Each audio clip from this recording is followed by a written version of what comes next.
Buenas noches, hermanos, hermanas.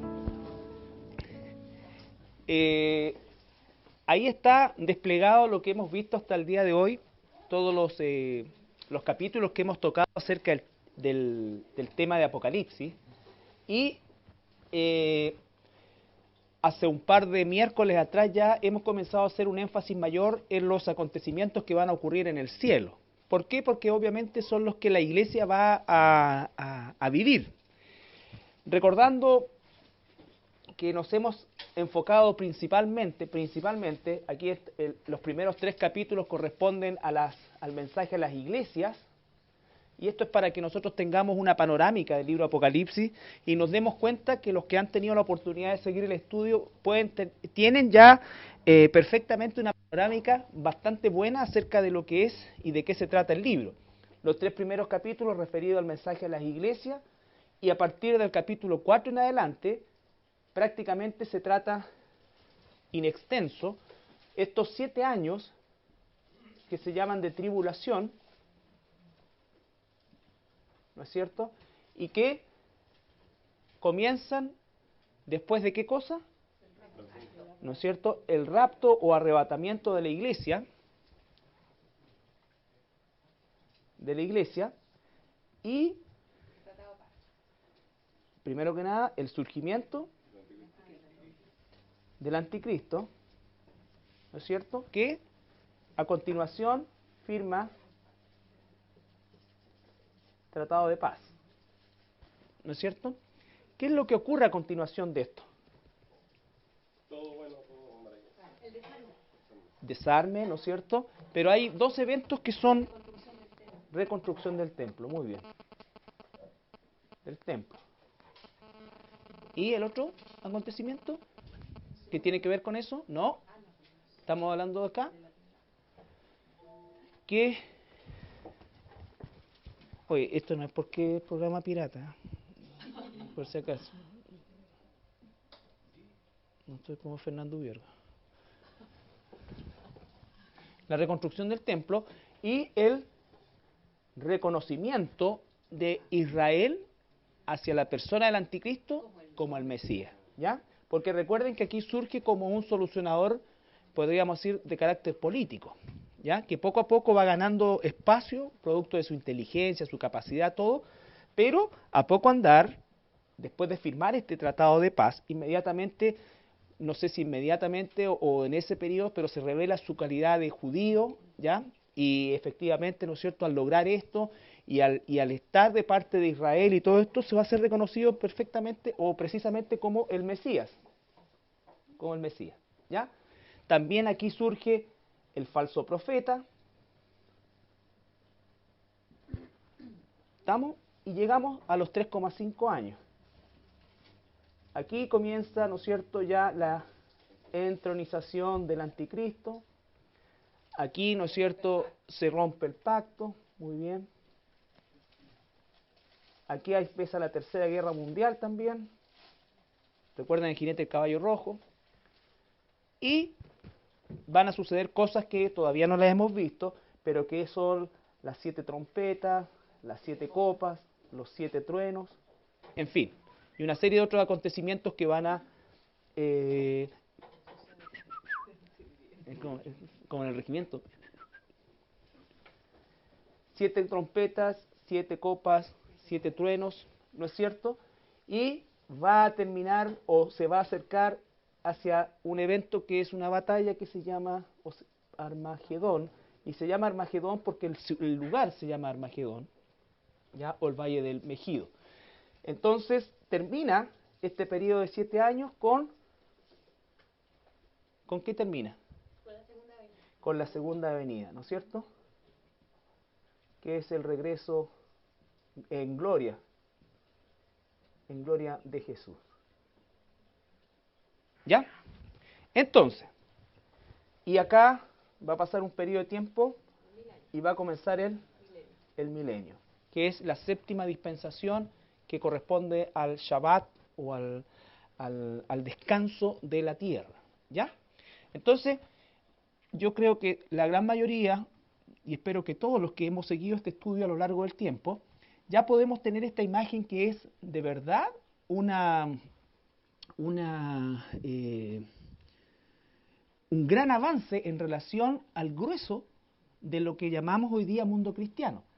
Hay encuestas, y ustedes las pueden buscar, encuestas que nos hablan claramente de que el pueblo de Dios desconoce el mensaje realmente de Apocalipsis.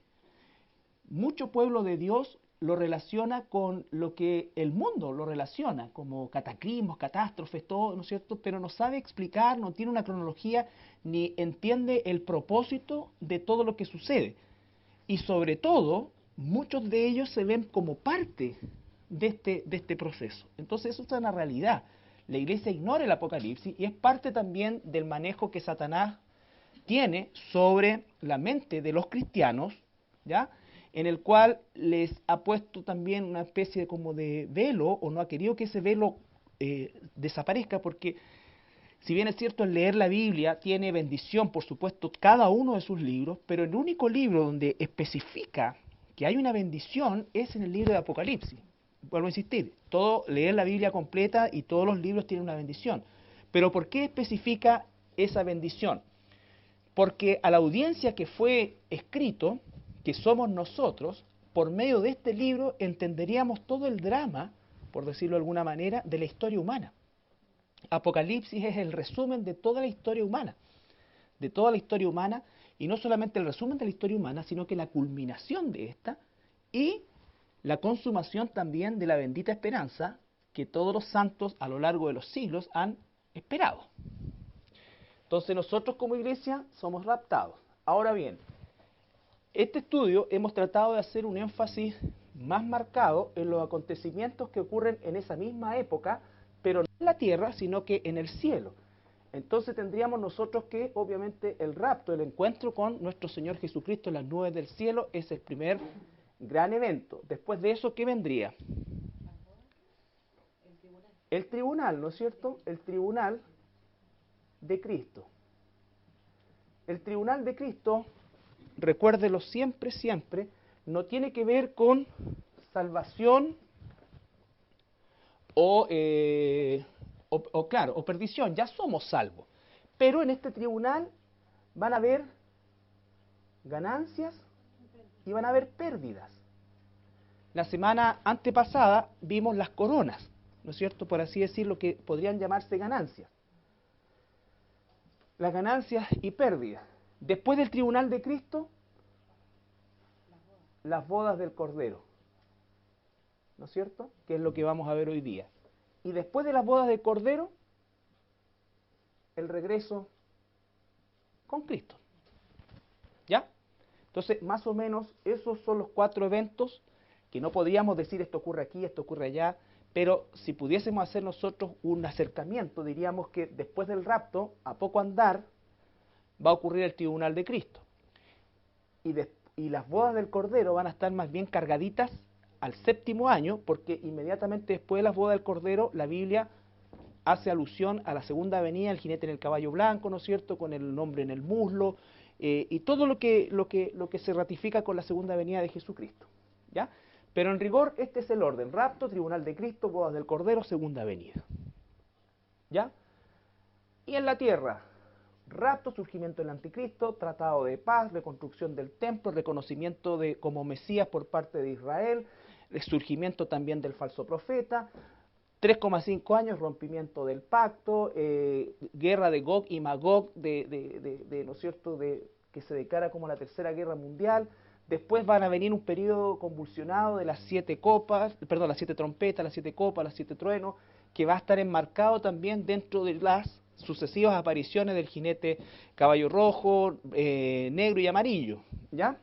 Y va a culminar todo ese proceso en la gran batalla del Armagedón, que va justamente a coincidir con el regreso de Jesucristo, el regreso físico de Jesucristo, que dice que todo ojo le verá como un relámpago de oriente a occidente. Así será la segunda venida. Cuando a eso se habla de segunda venida, es bueno que nosotros entendamos que la segunda venida tiene la primera parte, que es el rapto, y la segunda parte, que es la segunda venida propiamente tal, ¿ya? Y después de un periodo de tiempo, que son aproximadamente 75 días después de la batalla de Armagedón, parte el milenio, ya vamos a ver qué es lo que pasa en estos 75 días y cómo es que se establece el reino milenial.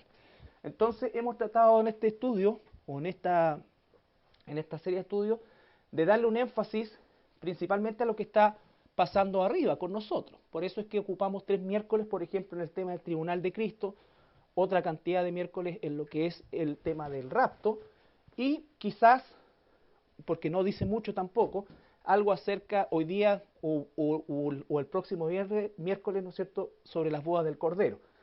¿Por qué? Porque después esto es importante entender la finalización y nos vamos a enfocar después en el milenio.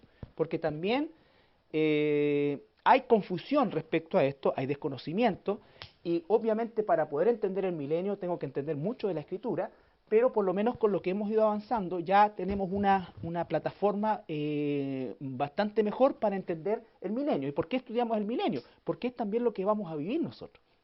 No con cuerpos físicos carnales, sino que con cuerpos glorificados. ¿Ya? Bien, estamos, ¿no es cierto? Como siempre digo, en este aspecto hay situaciones que son absolutas y algunas que pueden resultar un tanto especulativas, porque es la primera vez que la Iglesia, después de estar mirando en una posición retrospectiva, mira en una posición prospectiva, ¿no es cierto?, hacia el futuro. Por eso es que me he centrado principalmente en los eventos gruesos, porque no podríamos decir exactamente, no, mira, justo cuando en este momento está haciendo el tratado de paz abajo, arriba está ocurriendo esto. No, ¿ya?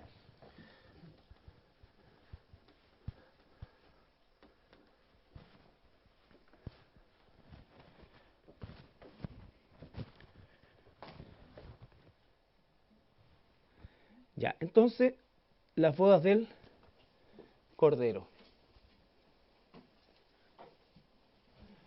Las bodas del Cordero la encontramos en Apocalipsis capítulo 19, versículos 6 al 9, y bueno, ahí está puesto algo que ya vimos, ¿no es cierto?, que es antes de la segunda venida y luego el tribunal de Cristo. Ese es el orden que tiene. Antes de la segunda venida y luego el tribunal de Cristo, después del rapto. Después del rapto, tribunal de Cristo, bodas del Cordero, segunda venida. ¿Ya?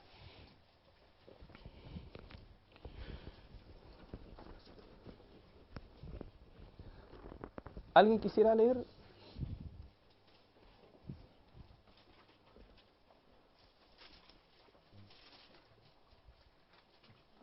¿Cuánto? 19, perdón, del 6 al 9. ¿Leo? Ya. Yo oí como la voz de una gran multitud, como el estruendo de muchas aguas, y como la voz de grandes truenos, que decía, Aleluya, porque el Señor nuestro Dios Todopoderoso reina. Gocémonos y alegrémonos y démosle gloria, porque han llegado las bodas del Cordero, y su esposa se ha preparado. Y a ella se le ha concedido que se vista de lino fino, limpio y resplandeciente, porque el lino fino es las acciones justas de los santos. ¿Ya? Y el ángel me dijo, escribe, bienaventurados los que son llamados a la cena de las bodas del Cordero. Y me dijo, estas son palabras verdaderas de Dios. Ya. Entonces, vamos ahora a ir por parte, como siempre lo hacemos. Dice, y oí una gran voz, y una voz de gran multitud, como de estruendo de muchas aguas, como de voz de grandes truenos, que decía, Aleluya, porque el Señor nuestro Dios Todopoderoso reina. Ahí podríamos decir nosotros que todas las personas o todos los seres que se encuentran en ese momento en el cielo, ¿ya? Porque no nos olvidemos que en el cielo también hay ángeles, arcángeles, a esta altura, ¿no es cierto?, capítulo 19, ya van a estar los 144.000, ya murieron, resucitaron, los 2 testigos murieron, resucitaron, entonces aquí todos dicen, gocémonos de nuestro Dios, porque es Dios de todos, ellos también, pero después dice, gocémonos y alegrémonos y demos gloria porque ha llegado las bodas del Cordero y su esposa se ha preparado. Primera cosa, y dice que se le ha concedido que se vista de lino fino. Bueno, un poquito de historia acerca de las bodas judías, que es importante entender, las bodas judías duraban 7 días. 7 días. Eso eran más o menos las fiestas de las bodas judías. ¿Cómo es que partía la boda judía? Partía un año antes. Un año antes, hoy día estuve leyendo eso, o repasando algunas cosas, un año antes, la boda judía consistía en, no es falso que el padre, ya sea de la novia o del novio, les impusieran casarse. ¿Ya? No existía eso. Los musulmanes practican mucho eso. Pero la boda judía, así crudita como pudiésemos decir nosotros, era porque tenemos que entender que los judíos, sobre todo en esta época y especialmente en esta época, vivían en comunidad. Por lo tanto, todos de alguna manera eran conocidos. Se daba por hecho que los niños, que el joven judío se iba a casar con una jovencita judía. ¿Ya? Entonces lo que pasaba era que, supongamos yo tenía 18 años y miraba y decía, uy, me gustó esa niña. La miro siempre desde que estamos en la escuela rabínica, todo la miro, me gusta. ¿Ya? Y voy donde mi papá y le digo, papá, me gusta la Adriana. Me gustaría casarme con ella. ¿Qué hacen mis papás? Van y hablan con los papás de ella y concertan una reunión. ¿Ya? Concertan una reunión. Entonces a la reunión van mis papás, y yo por supuesto, y los papás de Adriana y de Adriana. A esta altura iría la mamá de la Adriana y mi mamá, no, otros están en el patio de los callados. Pero teníamos 18 años. Entonces, fíjense, ¿por qué le digo que esto es un mito? Porque leí bien el tema. Si en este caso el joven manifestó interés, ¿ya? Pero puede que ya nos conocimos, nos vimos, y después se termina la reunión y le preguntan a la Adriana, a la novia, a la mujer, a la niña, le dice, bueno, ¿te gustó? No, para nada, ya, hasta ahí nomás llegó. Ese es lo oficial. Ahora, si se gustaba o no se le gustaba, sí, me gustó, se concertaba una segunda reunión en la cual se juntaban otra vez los papás, los niños, y se les permitía hablar un rato solo. ¿Ya? Porque dice que era la segunda oportunidad en que podían anular todo. Papá, sabes que reunida, pero no sabe ni hablar. Po. No sé, ni me dejó hablar. No, ya, perfecto. O por el contrario, dice, ¿sabes qué? Ahora ya no solamente me gusta, me encanta como persona, estoy feliz, perfecto, se gustaron, se conocieron, listo, cada uno para su lado. Pasaba un año, entonces después ya los papás decían, bueno, estos cabros se gustaron, todos ahora pongamos sobre la mesa las cosas. Y fíjate qué lindo sería, porque de verdad, y yo siempre me dirijo a los que todavía no tienen niños o tienen niños pequeñitos. No se trata de ser una comunidad cerrada, en una cuestión así, pero por algo dice el Señor que no se unan a un yugo desigual. Por eso es tan lindo, por ejemplo, cuando jóvenes de la iglesia se casan. Jóvenes de esta iglesia, ya el sumo es cuando se conocieron aquí, toda la cosa aquí, sería casi como el modelo ideal que hemos tenido. Pero, ¿por qué? Porque existe ese conocimiento de la familia, porque de repente, hoy estoy pololeando con el Pedro, ¿y ese de dónde salió? ¿Qué hacen los papás? ¿A qué se dedican? ¿Qué costumbres tienen? ¿Qué hábitos tienen? ¿Qué enseñanza tienen? Se produce todo eso. ¿Me entiende? Y yo lo estoy diciendo en carne propia, yo también tengo hija e hijo, así que aquí no es como el cura que se lava las manos y habla de lo que no sabe. Que la oración de ustedes por sus hijos, por sus hijas, que realmente, todo esto a partir justamente de estos principios, que pueden decirse que son culturales, pero son bíblicos, y por algo Dios permitió una cultura como la de Israel en la que se desarrollara la familia y la Biblia, ¿no es cierto? Bueno, se gustaban todos, y ¿qué es lo que pasaba? Llegaban a un acuerdo y pasaba un año. Durante ese año, el novio tenía que construir una casa que normalmente era una habitación aislada dentro del mismo terreno de la casa del padre, ¿ya? De la casa del padre. En Israel las cosas están juntitas, no son grandes terrenos, entonces normalmente lo construía al lado de la casa de su padre, ¿ya? Y además se acordaba la dote y toda la cuestión, porque bueno, tú te veías la niña para mí era utilidad, era de todo esto, así que me pasáis 3 camellos, 4 de esto, 4 de esto, ya, ¿quedamos de acuerdo? Pues, ya. Entonces, después de un año, se fijaba el compromiso. Se fijaba el compromiso. Y, ¿no es cierto?, había una cosa que era parte justamente del caché de esta cuestión, que el novio iba a ir de noche a buscarla de repente a la novia. Pero obviamente le daba un plazo, toda esa cuestión la busqué. Bueno, no voy a decir te voy a buscar en algún rato, porque imagínate, me tenía que estar velando, no iba a terminar con así una ojera. ¿Dentro del año? No. Cuando ya se pasaba el año. Entonces decía, durante estas 2 o 3 noches, por ejemplo, en algún rato voy a ir. Esa era la cosa. Entonces ella se preparaba y estaba, ¿no es cierto?, ahí está todo, y aparecía el novio y se la llevaba. Por eso es que se habla de un rapto, que es una cosa sorpresiva. No es te voy a ir a buscar el 1 a las 3 de la tarde. No, sino que tenía ese caché. Y de la parábola de las doncellas invitada a la boda, que tenía que estar con el aceite. Claro, esa es otra cosa también. Pero entonces venía el novio, la llevaba y la llevaba a las bodas, a la fiesta de las bodas, ¿ya? Que también se llamaba la fiesta de las luces, porque todos los invitados tenían luces y tenían una antorcha y estas cosas así. Entonces todo eso el Señor Jesucristo lo cumplió en su cultura y en su forma con la iglesia, porque Él vino, pagó la dote por nosotros con su vida, derramó su sangre, y ¿qué fue lo que le dijo a sus discípulos? Voy a preparar lugar, porque en la casa de mi Padre muchas moradas hay, y yo voy a prepararles un lugar para donde yo estoy, ustedes también estén. Y volveré a buscarlo. Entonces nosotros estamos en la espera de y volverá. Y como no sabemos qué día va a volver, ¿qué es lo que tenemos que estar? Velando y orando. Velando y orando. ¿Ya? Entonces es un poquito de historia de la boda judía.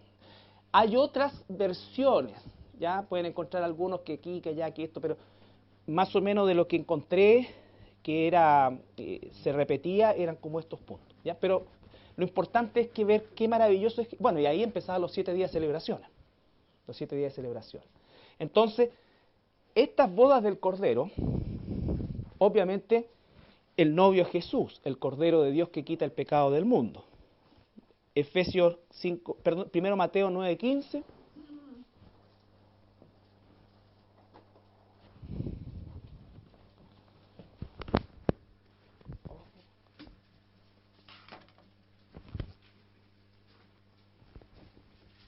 Oh. Hermano, el sonido ha ocurrido un imprevisto.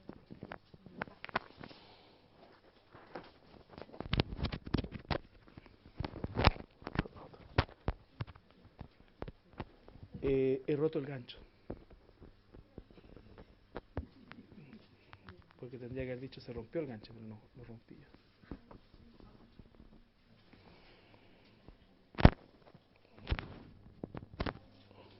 Ya, ¿qué dice Mateo? ¿Se escucha ahí? ¿Sí? Ya. ¿Qué dice Mateo 9:15?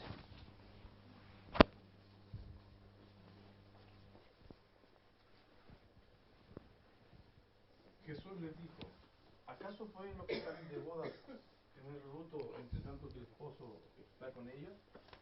Pero vendrán días cuando el esposo les será quitado y entonces ayunarán. Ya, está hablando de velar y orar también, ¿no es cierto? Pero se está refiriendo a Jesús, Efesios 5:25.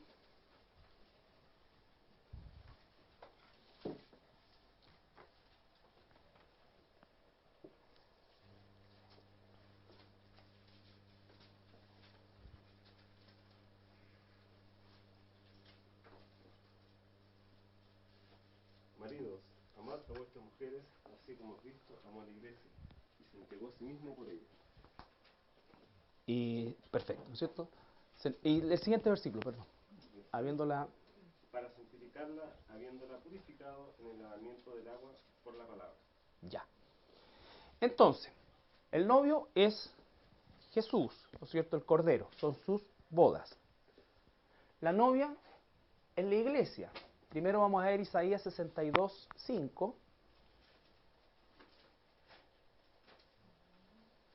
Que es una visión profética de Isaías 8 siglos antes de Cristo y que hace relación justamente con esta boda.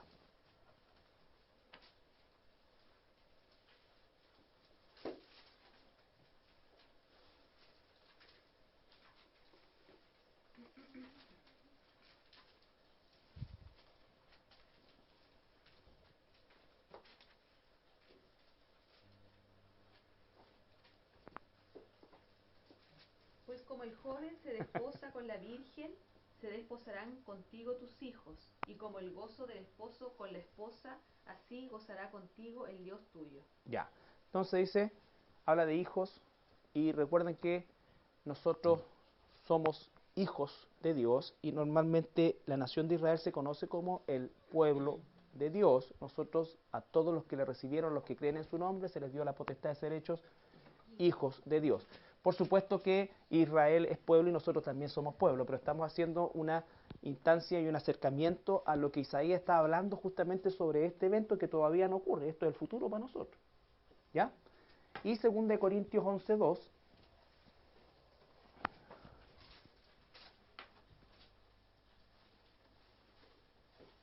Porque os celo con celo de Dios, pues os he desposado con un solo esposo, para presentaros como una virgen pura a Cristo. Ya.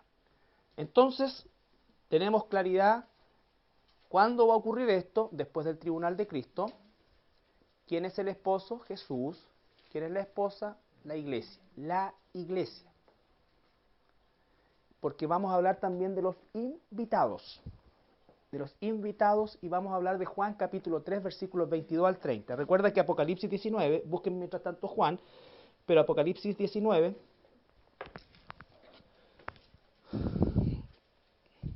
versículo 9 dice: y el ángel me dijo, escribe, bienaventurados los que son llamados a la cena de las bodas del Cordero.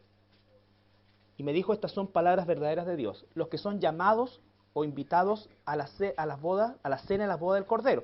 La novia no puede ser invitada, ni llamada, si es ella ni el Cordero tampoco. Por lo tanto, estamos hablando de que va a haber otros invitados. ¿Quiénes son estos personajes? Y aquí es que quiero que entendamos. Juan dice, antes de leer Juan, recuerden ustedes que Juan el Bautista es el último profeta de la economía antiguo testamentaria, ¿no es cierto? Por lo tanto, Juan no es parte de la iglesia. Juan es parte del antiguo pacto. ¿Quién va a leer?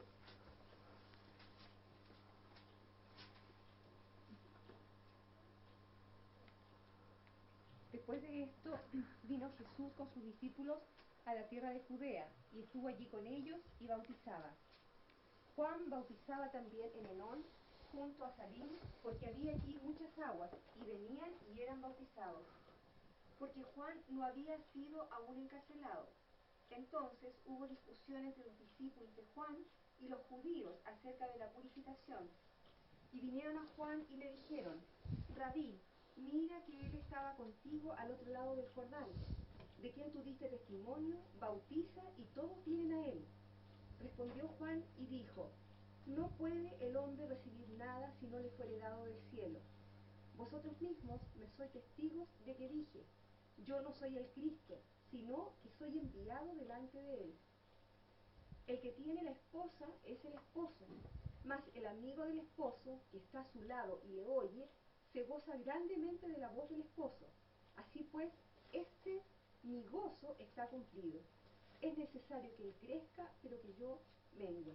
Ya, entonces Juan el Bautista de alguna manera está representando a todos aquellos que son amigos del esposo, pero no son la iglesia, no son la esposa. La iglesia es la esposa, por lo tanto, todos los que se han convertido, sean de la nacionalidad que sean, desde Hechos, capítulo 2, ¿recuerdan? Hasta el rapto, son todos parte de la iglesia. ¿Ya? De la iglesia. Por eso es que es tan nociva la falsa enseñanza mesiánica de los judíos mesiánicos que quitan el rapto y que dicen, ¿no es cierto?, que la iglesia va a pasar la tribulación porque ellos también son parte de Israel. No, no. El verdadero mesiánico es eso, un judío cristiano, un judío de raza, pero un cristiano, vuelto a Cristo en la época de la iglesia. ¿Queda claro eso? Entonces, ¿quiénes son estos invitados? Tenemos dispensaciones desde Adán a Noé, ¿no es cierto? ¿Ahí hubo gente que agradó a Dios? Sí, perfecto. Tenemos después desde Noé a la ley, ¿ya? También hubo gente que agradó a Dios. No puedo yo ser dogmático y decir esto fue por esto, porque es una cosa que para nosotros no está completamente clara, pero obviamente Dios conocía su corazón. después de la ley a la gracia. ¿Hubo gente que se convirtió durante el periodo de la ley? O sea, o que verdaderamente fue genuino durante el periodo de la ley. Claro. De hecho, Elías, uno de ellos, ni siquiera murió. Entonces, hay personas en las antiguas dispensaciones que fue Enoc llamado como agradó a Dios. Abraham fue amigo de Dios. ¿Ya? Entonces ese concepto, o sea, son cercanos al novio y están invitados, por supuesto, a esta boda. Porque ¿dónde está Abraham, Isaac, Noé? ¿Dónde están? En el cielo. En el cielo. ¿Ya? Están esperando también la resurrección. Ahora, cuando pase el rapto y ocurran estos 7 años, ¿va a haber gente que se va a convertir al Señor? Los santos de la tribulación, pero tampoco son la iglesia. Entonces también acá están los santos de la tribulación, que se alegran con el novio. ¿Estamos? Pero tú y yo somos la esposa, porque las bodas del Cordero son la consumación del pacto de Dios con la iglesia. Dios no ha terminado su trato con Israel, pero aquí termina su pacto con la iglesia. ¿Ya? Con la iglesia. Entonces, cuando dice los convidados a la boda, se está refiriendo a todos los amigos de Dios, que lo llama así, a lo largo de toda la historia, a excepción de la iglesia. ¿Ya? De la iglesia. Porque a nosotros nos da el privilegio y la potestad de ser hechos hijos de Dios. En todos estos, el Espíritu Santo nunca moró en ellos. El Espíritu Santo vino a ellos. Pero aquí se produjo, por eso es que es tan maravillosa esta dispensación, porque Jesús dijo, el Padre y yo vendremos a ser morada en ti, no estaremos en ti. Por eso es que el salmista dice, no quites tu espíritu de mí. ¿Ya? Porque el espíritu podía salir. Cuando Saúl pecó, el espíritu se le salió. En cambio a nosotros el espíritu ya ha hecho morada en nosotros. ¿Ya? Entonces somos una dispensación distinta. Vuelvo a insistir, algunos pueden hacer interpretaciones aquí de algún tipo, pero yo estoy tratando de enseñar con la mayor cantidad de versículos bíblicos, que tampoco hay mucho, ¿no es cierto?, esta relación. ¿Qué otro aspecto se especula que puede ser o no ser? Y yo ahí lo dejo abierto. Dice que también los convidados a la boda pueden ser ángeles, ¿no es cierto?, u otros seres celestiales, como los 24 ancianos, no lo sé. Eso sí, no podría decir yo dogmáticamente que lo son. ¿Ya? Pero lo que sí, estos van a estar ahí, pero no son la novia. ¿Estamos? Ya.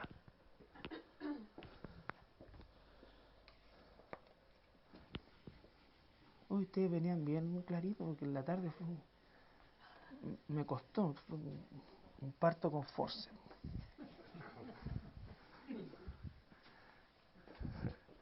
Ya. Ahora, ojo con esto. Quiero tocar el tema del tribunal. ¿Está claro los convidados? ¿Está claro la novia? El novio, ¿no es cierto? Y el momento en que va a ocurrir. En el tribunal de Cristo dice que va a haber no es como premio, es como ganancia y pérdida.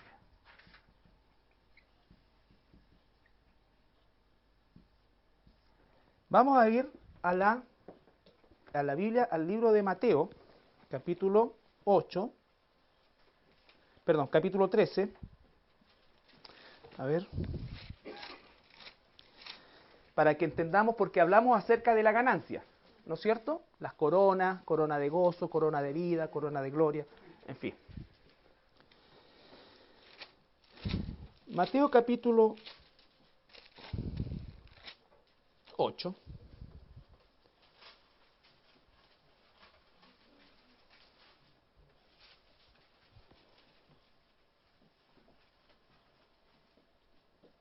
Capítulo 8, versículo 8 al 12. Contexto de esto. Jesús sana al siervo de un centurión, ¿no es cierto? Y va a hacer una un paralelo entre la fe que encuentra en este hombre pagano y la fe que no encuentra en su pueblo Israel. ¿De qué el cuento era, pastor? Al 12. Respondió el centurión y dijo: Señor, no soy digno de que entren bajo mi techo, solamente di la palabra y mi criado sanará. Porque también yo soy hombre bajo autoridad, y tengo bajo mis órdenes soldados. Y digo a este, ve y va, y al otro, ven y viene. Y a mi siervo, haz esto, y lo hace. Al oírlo Jesús se maravilló y dijo a los que le seguían: de cierto os digo, que ni aun en Israel he hallado tanta fe. Y os digo que vendrán muchos del oriente y del occidente, y se sentarán con Abraham e Isaac y Jacob en el reino de los cielos. Mas los hijos del reino serán echados a las tinieblas de afuera. Allí será el lloro y el crujir de dientes. Ya. Aquí, aunque está hablando Israel, también está hablando a los hijos de Dios, ¿no es cierto? Está hablando de la incredulidad en términos generales. El contexto es, por supuesto, la situación de Israel, pero acuérdense que está hablando con un pagano. Es en el pagano que encuentra más fe que en el judío. Entonces, dice y habla de tinieblas y crujir de dientes, pero dice hijos. Estoy buscando el... Ahora, quiero que veamos... Un segundito.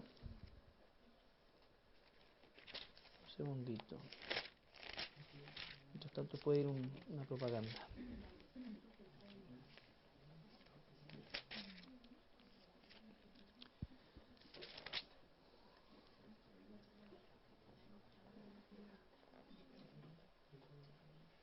Mateo 22.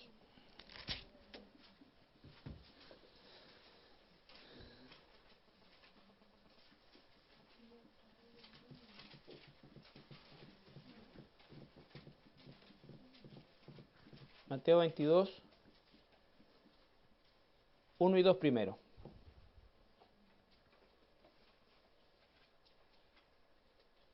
Respondiendo Jesús les volvió a hablar en parábolas diciendo: el reino de los cielos es semejante a un rey que hizo fiesta de bodas a su hijo. Ya. El 3 y 4, perdón.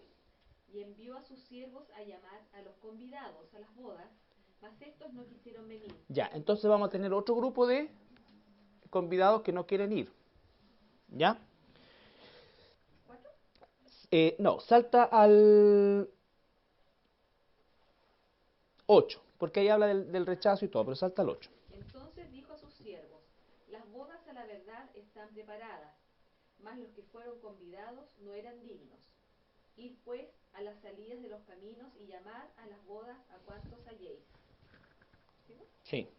Y saliendo los siervos por los caminos, juntaron a todos los que hallaron, juntamente malos y buenos, y las bodas fueron llenas de convidados. Y entró el rey para ver a los convidados, y vio allí a un hombre que no estaba vestido de boda. Y le dijo: amigo, ¿cómo entraste aquí sin estar vestido de boda? Mas él enmudeció. Entonces el rey dijo a los que servían: atadle de pies y manos y echadle en las tinieblas de afuera. Allí será el lloro y el crujir de dientes, porque muchos son llamados y pocos escogidos. Ya, pónganme atención aquí ahora. Aquí está mezclando, como lo hace habitualmente Jesús en sus extensas declaraciones, Israel y la iglesia. ¿Ya? Entonces primero dice que hay unos primeros convidados que lo rechazaron. Está hablando de los israelitas, ¿no es cierto? Y después dice que salió a los montes y eligió a los gentiles, a los que eran abominación para los judíos, ¿no es cierto? ¿Ah? Claro. Entonces, ¿por qué? Porque finalmente las bodas se van a realizar igual. Y dijo, pero después, adentro ya de las bodas, había uno que se había colado. Ahora, para entrar a la boda, tiene que haber llegado al cielo. Por lo tanto, estamos hablando de un salvo, no un perdido. ¿Estamos? Recuerden, estoy tratando de enseñar Tribunal de Cristo lo que es pérdida. ¿Recuerdan 1 Corintios 3 que dice: Hay un solo fundamento. Ese está igual para todos. Pero en la iglesia hay tres tipos de personas. Cristianos verdaderos que están sobreedificando con oro, plata y piedras preciosas.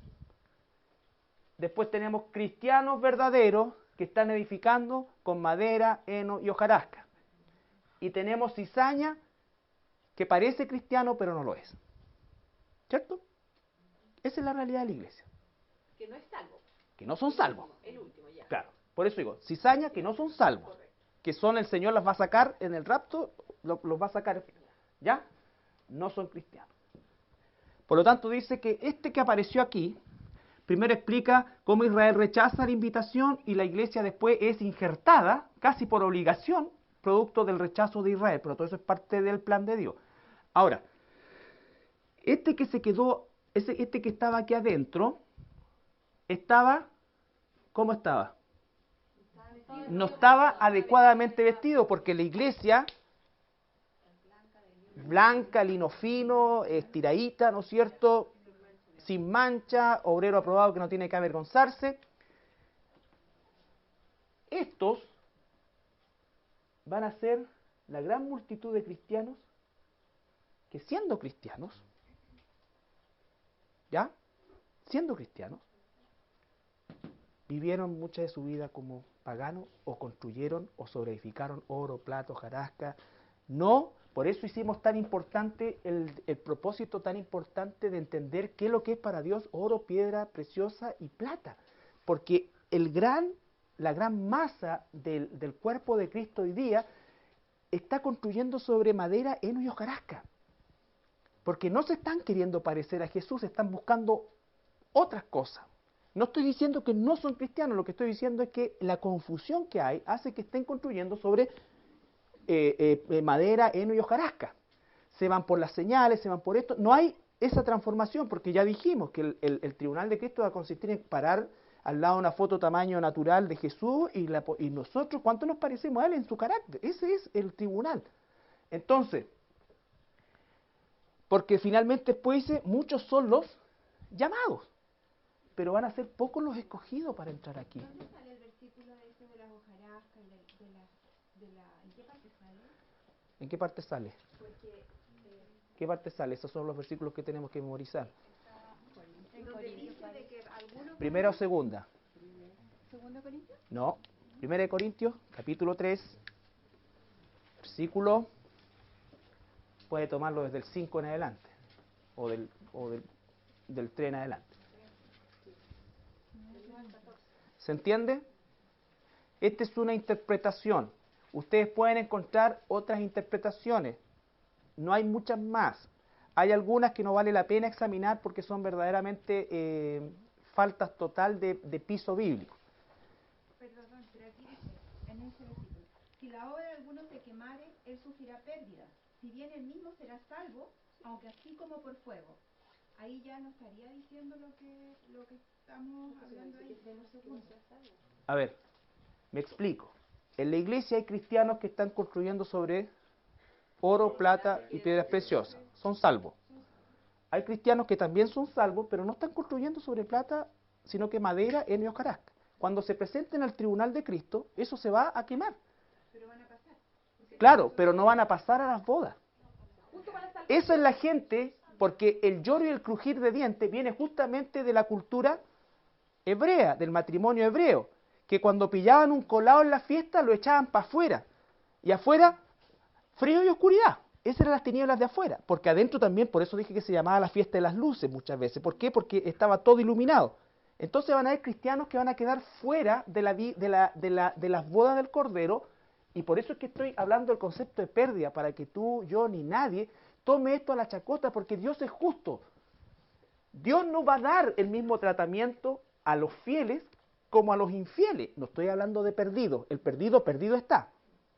La cizaña de la iglesia, cizaña perdida. Estoy hablando de los cristianos que están construyendo sobre madera, heno y hojarasca. ¿Ya? Sí, pero van a perderse eso. O sea, yo no quiero llegar al cielo y quedarme afuera de esto, eso les digo. Hay un versículo que no lo vamos ni sale. quedarse afuera de la fiesta. De la fiesta de la boda del Cordero. No del cielo. Porque, a ver, No se van al infierno. no, Es como dices tú que le alcanzó justo la gotita para la salvación. aquí están los 7 años. Después de la boda del Cordero, ¿qué viene? Si las bodas del Cordero no duran eternamente. La segunda venida. Pero estoy hablando de pérdida. La primera pérdida es no poder entrar a las bodas del Cordero. Claro. ¿Eran vírgenes? Claro, era esto, pero fueron insensatas. Ahora, porque hay un versículo que no vamos a analizar y que da pie también a otro aspecto que dice, sin santidad nadie verá a Dios. Tanto que discutíamos la otra vez, para poder vivir en santidad, lo primero que tiene que ocurrir es que yo sea, no, claro, santo. Pero el ser santo es una situación posicional. Antes de recibir a Jesús, yo estaba perdido. El día que recibí a Jesús, inmediatamente soy santo y empiezo a sobreedificar para la santidad. Entonces, sin santidad no se puede referir a los inconversos porque los inconversos no tienen oportunidad ni posibilidad de cultivar la santidad. ¿Me explico? Se tiene que estar refiriendo a esto. Ahora, ¿qué significa no verán a Dios? Tiene que ver también con pérdida. No lo voy a explicar hoy día porque también es especulativo, pero para que nosotros calibremos, por eso es que Pablo dice, corro la carrera como a concho. No estoy trotando para, sí, con el tercer lugar, total, llegando me conformo. Dice Pablo, no, me extiendo hacia adelante, me extiendo hacia adelante. Al supremo llamamiento. Si hay un supremo llamamiento, hay algo menor que eso. Y si tú y yo estamos corriendo por lo menor o por el espíritu, estamos equivocados. A Dios no lo podemos engañar. Y Dios no va a tratar en su justicia al apóstol Pablo igual que al ladrón de la cruz. A los dos les da la salvación por gracia. Pero son dos situaciones distintas. Y así como en el infierno, la Biblia claramente da a entender que hay posiciones, ¿no es cierto? Hay pasajes, sobre todo en Judas, que dice que las profundidades del infierno, estos no van a salir después de 2 siglos por buena conducta a pasar aquí arriba. No, esa es su posición por los siglos, de los siglos, de los siglos. Así también la posición que tú tengas en el cielo o en la nueva economía de Dios va a ser por los siglos, de los siglos, de los siglos. Por eso esta palabra pérdida es tan fuerte. Y yo noto, no en ustedes, pero noto en general, que tiene poco efecto. Ah, pérdida. Y si no, se salva pena gata, pero sufrirá pérdida. Bueno, sufrirá. ¿Qué es sufrir pérdida? Hermano mío, si hoy día tú pierdes tu familia, si tú pierdes tu casa, si tú pierdes tu trabajo, son tragedias. Pero son tragedias pasajeras, po. Yo no sé lo que será pérdida permanente. Porque así como de aquí para abajo, por portarme bien no voy a pasar un peldaño más arriba, así también para arriba, por mérito, no voy a subir acá, po. Aquí nos estamos jugando nuestra posición eterna también. Por eso vale la pena la santidad. ¿O tú piensas que Pablo no lo tenía claro y se dejó machucar y todas las cosas porque su transformación era tal que lo único que decía, yo quiero ser como Cristo, yo quiero ser como Cristo? Porque tengo, dice el apóstol Pedro, Pedro.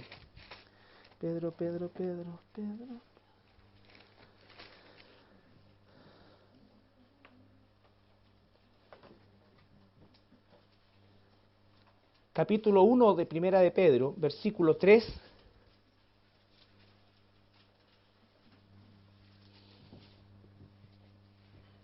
al 7.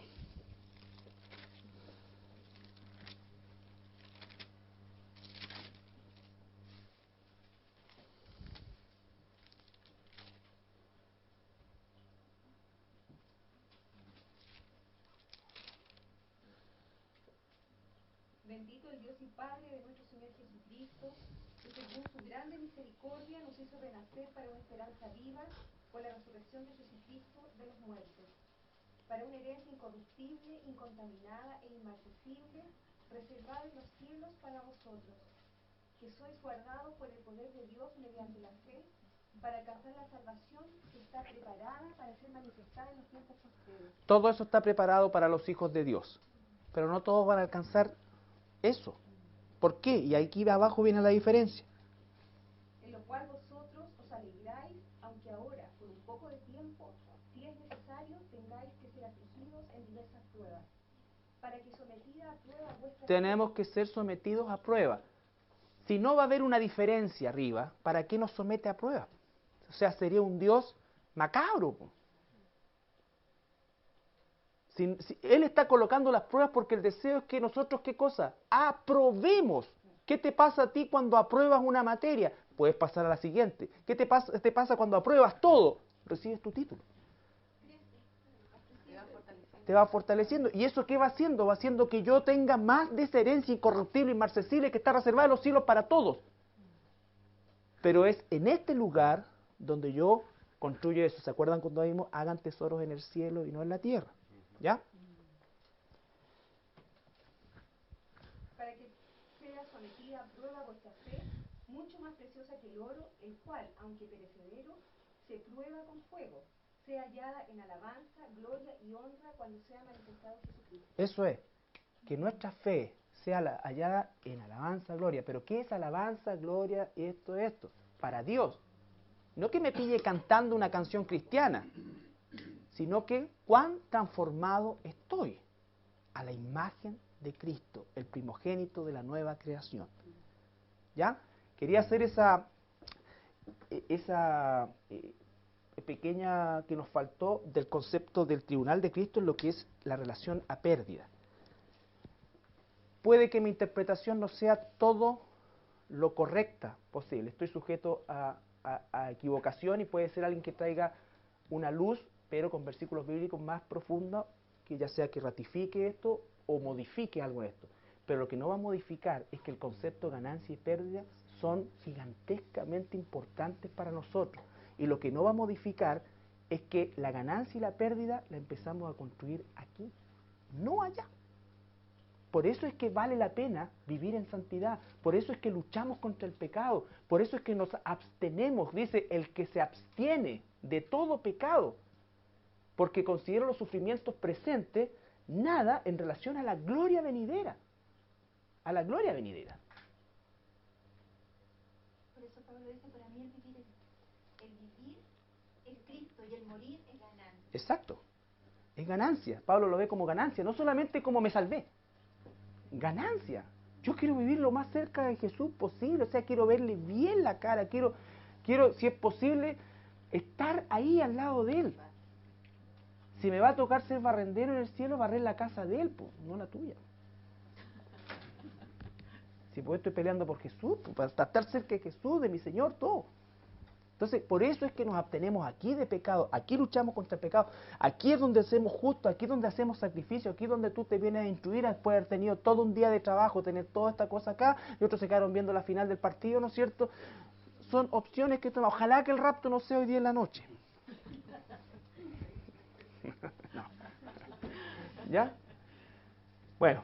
En Apocalipsis 22 dice, 22:12, he aquí yo vengo pronto y mi galardón conmigo, Claro. para recompensar a cada uno según sea su obra. Perfecto. Apocalipsis 22:12. Entonces podemos ir agregando versículos, ¿no es cierto?, que ratifiquen eso, y hay otros también. Pero lo más importante, porque no quiero discutir sobre los invitados son estos, eso es lo que la Biblia dice y deja ver en una impresión, ¿no es cierto?, de trabajo, de estudio. Algunos pueden decir, no, los ángeles no van a estar, o yo creo que Noé va a ser parte. Hay cosas que son fundamentales. La iglesia es la iglesia, y va a llegar un momento en el futuro, después del milenio, cuando Jesús le entregue el reino al Padre, cuando vuelva a ser Padre, Hijo y Espíritu Santo uno solo, y cuando ya el Señor nunca más va a llamar a israelitas nada, sino que va a llamarlos a todos sus siervos en la Nueva Jerusalén. Ya. Jorgito, ¿puede orar para...?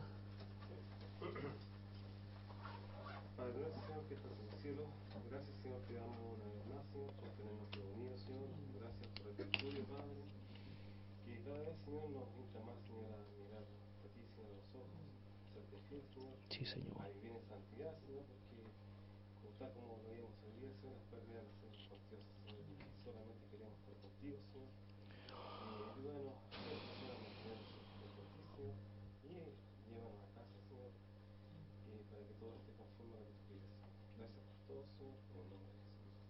Amén, Señor. Gracias, Señor. Me recuerdan que el taller de los hijos o del trabajo con los hijos es para el sábado 18.